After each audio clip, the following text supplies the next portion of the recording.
நான் அல்ல, கிறிஸ்துவே எனக்குள் பிழைத்திருக்கிறார்.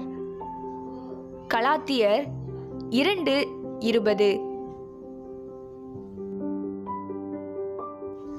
இனி வாழ்பவன் நான் அல்ல, கிறிஸ்துவே என்னுள் வாழ்கிறார். கலாத்தியர் 2:20.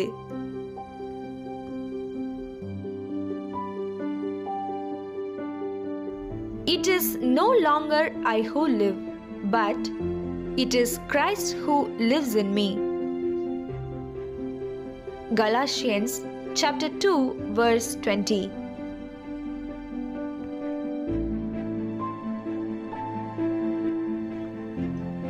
கிறிஸ்துவுக்குள் பிரியமானவர்களே, நாம் நம்மை கிறிஸ்துவுக்குள் ஒப்புக்கொடுக்கும் போது நாம் ஒன்றுமில்லை, கிறிஸ்துவே எல்லாம் என்பது போன்ற எண்ணம் நம் எல்லோருக்குள்ளும் வருகிறது.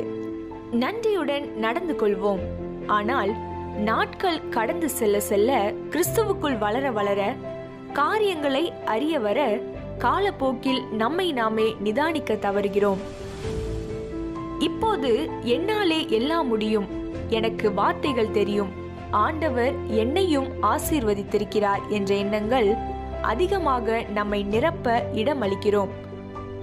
இதைத் தொடர்ந்துதான் நமக்கு சோதனையே வருகிறது.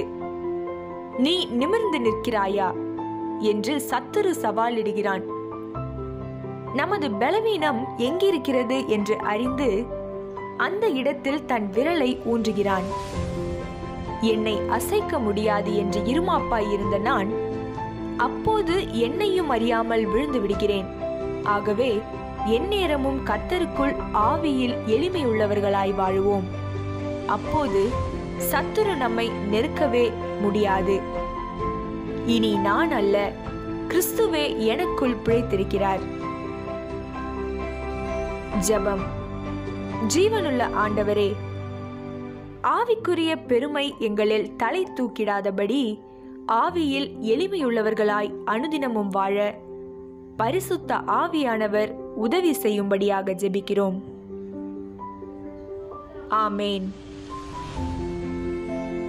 Beloved in Christ, when we commit ourselves to Christ, we all have the impression that we are nothing. Let's be grateful, but as time passes, we grow in Christ and we find ourselves in the process of coming to know things. I can do everything now.